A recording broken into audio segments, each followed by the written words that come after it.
Historia de la pedagogía, sección 121, cuarta parte, la época contemporánea. 12. La reacción al positivismo, espiritualismo y criticismo. 78. Instinto e inteligencia. 79. El mundo social. 80. El neocriticismo. 81. El historicismo. Esta es una obra de los maestros Abagnano y Visalberti. 78. Instinto e inteligencia. El instinto y la inteligencia son tendencias diversas, pero conectadas entre sí e imposibles de separar del todo. No hay inteligencia que no tenga un rastro de instinto, ni instinto que no esté rodeado por una aureola de inteligencia. En su forma perfecta, se puede definir la inteligencia como la facultad de fabricar instrumentos artificiales y de variar infinitamente su fabricación, y el instinto como la facultad de utilizar o construir instrumentos organizados, los órganos del cuerpo. Originariamente, el hombre no es Homo sapiens, sino Homo faber. Su característica es suplir la deficiencia de sus medios naturales con instrumentos aptos para defenderse de sus enemigos o del hambre y el frío. Los instrumentos que el hombre crea artificialmente corresponden, en la otra dirección de la vida, a los órganos naturales de que se sirve el instinto. De esta forma, se establecen los caracteres fundamentales de la inteligencia humana y, por lo mismo, de la ciencia que se sirve de ella. Está dirigida esencialmente hacia la consecución de los fines de la vida. Sirve para construir instrumentos inorgánicos. Por eso, solo se siente a sus anchas cuando se enfrenta con la materia inorgánica. El funcionamiento de la inteligencia está determinado por la naturaleza del objeto que le es propio. Solo se representa claramente lo que es sólido, discontinuo, inmóvil y, en consecuencia, se caracteriza por una comprensión natural del movimiento, el devenir y la vida. Bergson define el funcionamiento de la inteligencia como un mecanismo cinematográfico que toma instantáneas del devenir y trata de reproducir el movimiento mediante la sucesión de esos instantes, que no representan sino cosas inmóviles. Este mecanismo no capta lo que es propio de la vida, esto es, la continuidad del devenir, en el que no pueden distinguirse estados inmóviles.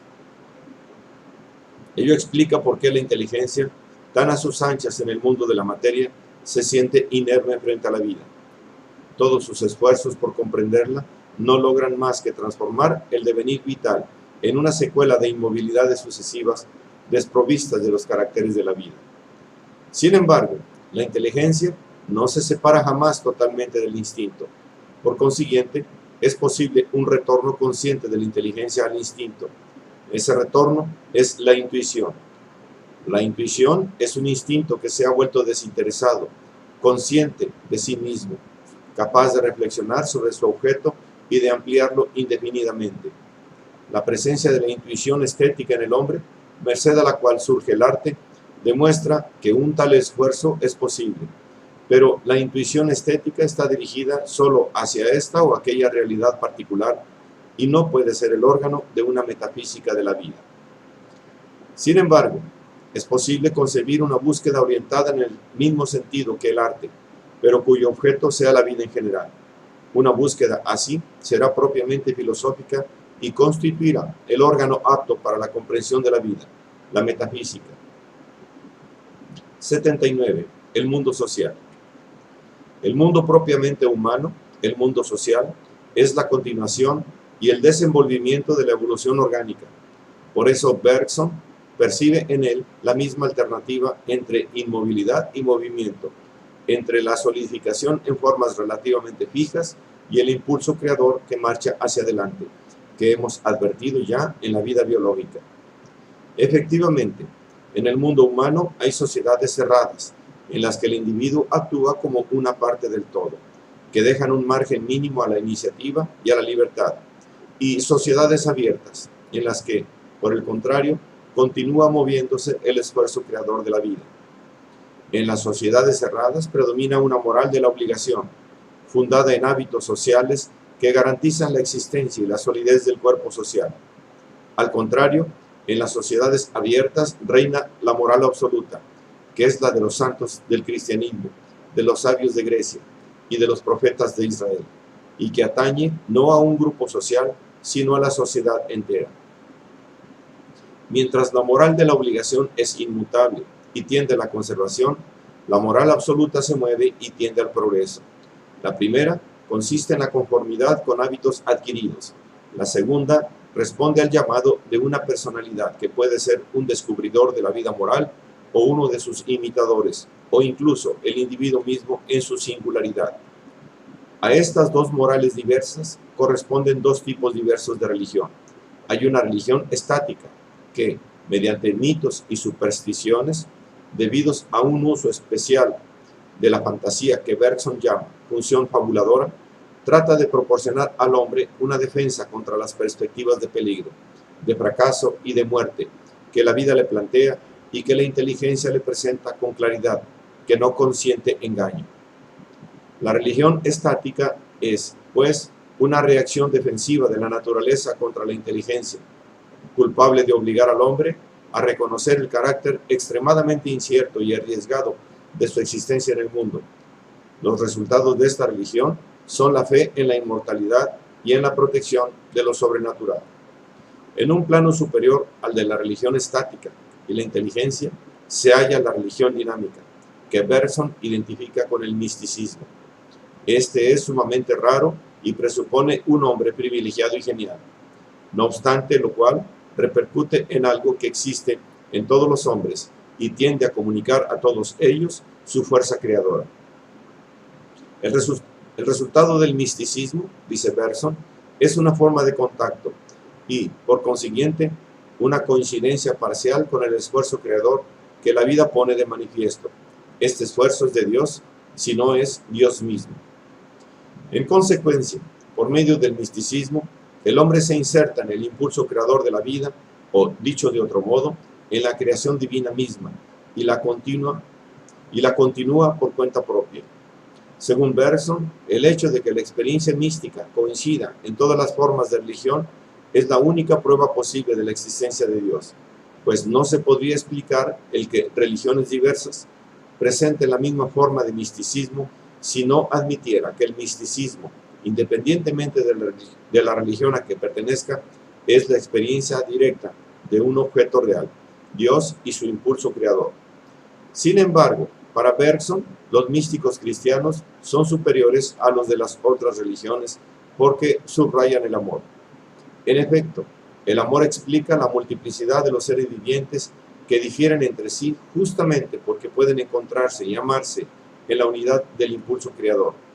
Bergson hace votos por la aparición de un genio místico que remedie los males sociales y morales que afligen actualmente a la humanidad. La técnica moderna, al ensanchar la esfera de acción del hombre sobre la naturaleza, ha ampliado desmesuradamente el cuerpo humano. Este cuerpo ampliado espera un suplemento del alma y la mecánica exige una mística. Para Bergson, los problemas sociales y políticos que nacen de esta desproporción podrían eliminarse con un renacimiento del misticismo. Pero al margen de estas ideas de carácter religioso, Bergson influyó sobremanera en la cultura y la educación contemporáneas a manera de un llamamiento persistente a la apertura, a la comunicación, a la capacidad de renovarse perennemente. El tema del impulso vital echó profundas raíces en el movimiento de la educación nueva, sobre todo por obra de Ferrier. 80. El neocriticismo. El neocriticismo tiene de común con el positivismo que considera a la ciencia como el único conocimiento verdadero y rechaza la metafísica. Reduce la filosofía a meditación sobre la ciencia, es decir, a teoría del conocimiento, gnoseología, adoptando así la postura de Kant ante la ciencia misma. Esta postura consiste no solo en reconocer la validez de la ciencia, sino en instituir una indagación enderezada a establecer cuáles son las condiciones que posibilitan o justifican esta validez. En este punto, el neocriticismo se opone al positivismo, mientras que difiere del espiritualismo y del idealismo, en que niega toda realidad no reconocida ni planteada por la ciencia. Las diversas corrientes del neocriticismo, si bien coinciden en el planteamiento crítico del problema de la filosofía, se diferencian por la diversa interpretación que dan de los resultados de la filosofía kantiana. Entre estas corrientes, la historicista se caracteriza porque orienta la investigación crítica no ya hacia el saber naturalista, sino hacia el saber histórico. En el siglo XIX, las disciplinas históricas se organizan como saber positivo, que reclama para sí la validez plena del conocimiento científico. El problema crítico del conocimiento histórico, es decir, el problema de las condiciones que hacen posible y válido el saber histórico, sirve como punto de arranque de las diversas manifestaciones del historicismo contemporáneo. Hacia 1860 predicaban el retorno a Kant en Alemania, Otto Liebmann, 1840-1912, quien pronto tuvo muchos seguidores, y en Francia, Charles Renouvier, 1815-1903. Renouvier rechazaba la metafísica y reducía la filosofía a crítica del conocimiento, como lo indica el título mismo de su obra fundamental, Ensayos de Crítica General, 1854-1864. En la obra de Renouvier, el criticismo se presenta acompañado por un entusiasmo ardiente por la libertad humana y la historia, a propósito de la cual Renouvier, en una novela titulada Ucronia, describía el desarrollo que podía haber tenido, pero no tuvo, la civilización europea si al finalizar el primer período de la Edad Media los hombres hubieran tomado el camino de la libertad, la tolerancia religiosa, la abolición de los monopolios comerciales, la conciliación de los intereses políticos, hubieran conducido a la humanidad hacia paz y la armonía. El mérito del neocriticismo alemán consiste principalmente en haber insistido en el aspecto lógico objetivo del conocimiento humano. Por aspecto lógico objetivo se entiende aquel por el cual el conocimiento humano se considera en su validez y no ya en su acontecer de hecho en la conciencia o en el pensamiento del hombre. Kant, a quien se remite el neocriticismo, había trazado una distinción entre el acto psicológico del pensar, que existe como un acontecimiento temporal determinado, y la validez del objeto propio del pensamiento. Por ejemplo, según Kant, la verdad de la proposición 7 más 5 es igual a 12 no depende de que se la piense en determinadas circunstancias, sino solo de las reglas fundamentales de la aritmética. Por consiguiente, Kant había distinguido entre la fisiología del conocimiento de tipo lockeano o empirista, que consiste en mostrar cómo se forman ciertos conocimientos, y la crítica del conocimiento mismo, que consiste en reconocer las condiciones de validez del conocimiento mismo. Esta distinción se asume como fundamento de las dos escuelas principales del neocriticismo alemán, la escuela de Marburgo y la escuela de Baden. La escuela de Marburgo, fundada por Hermann Cohen, 1842-1918, tiene como representantes principales a Paul Nator,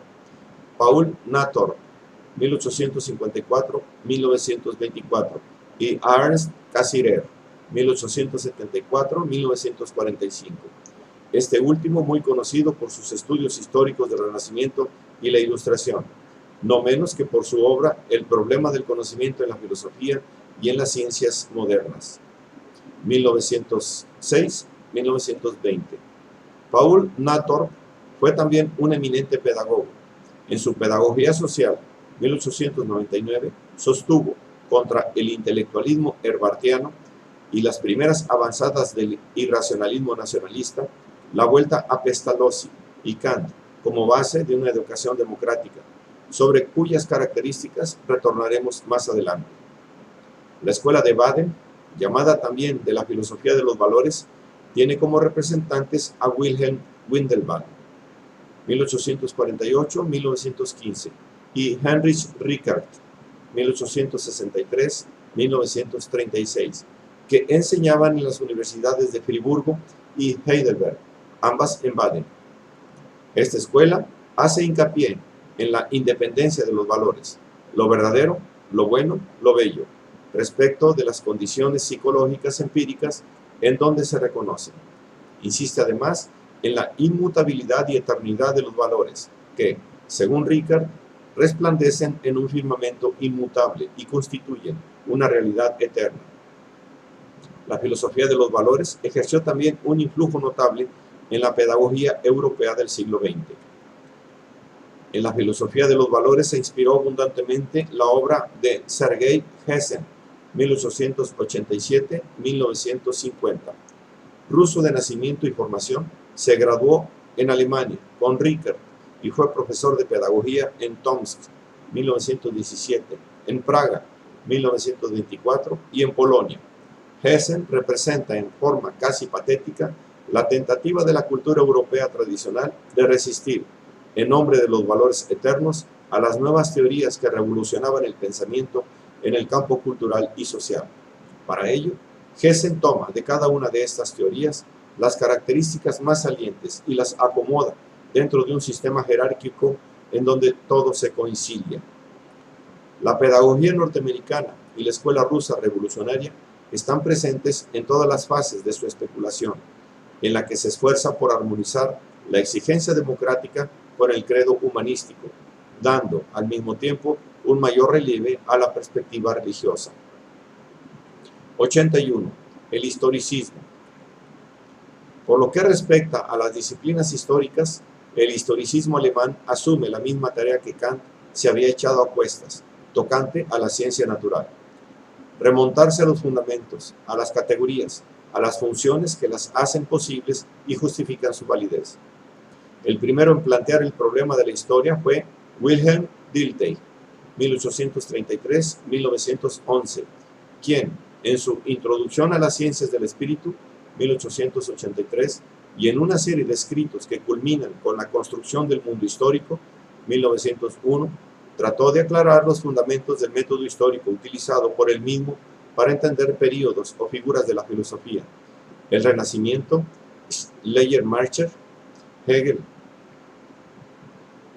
Según Dilthey, el método de las ciencias históricas debe ser distinto del de las ciencias naturales, así como el objeto de las ciencias históricas, el hombre, es distinto del objeto de las ciencias naturales, el hecho natural. El hecho natural se puede conocer desde fuera y permanecer externo al sujeto cognoscente.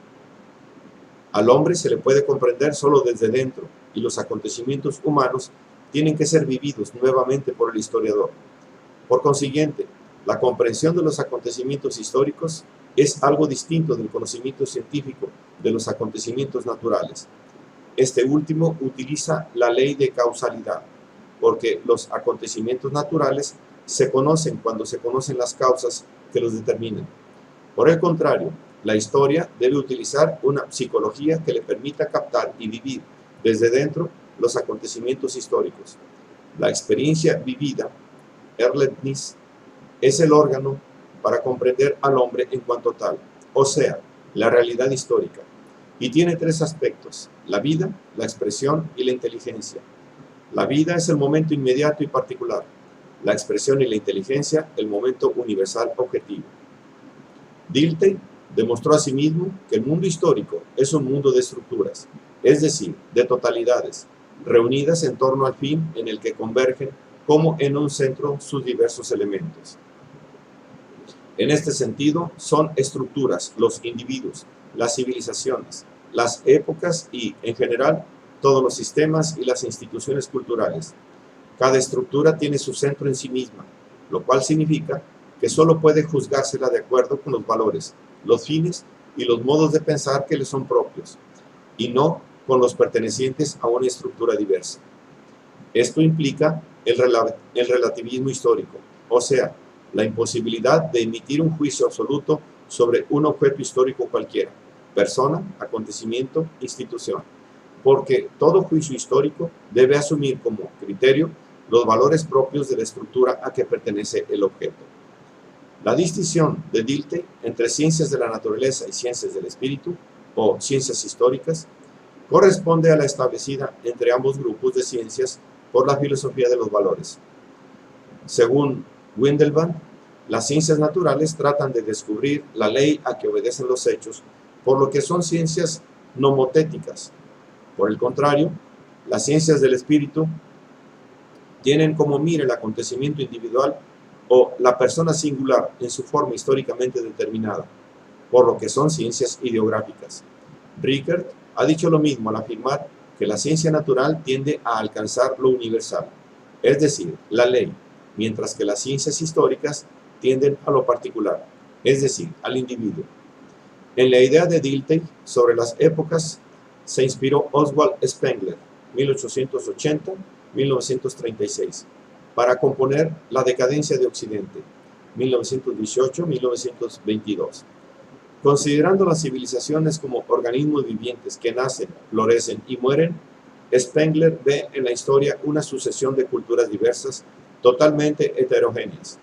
Esa sucesión no está determinada por un principio nacional, sino por la ley del más fuerte.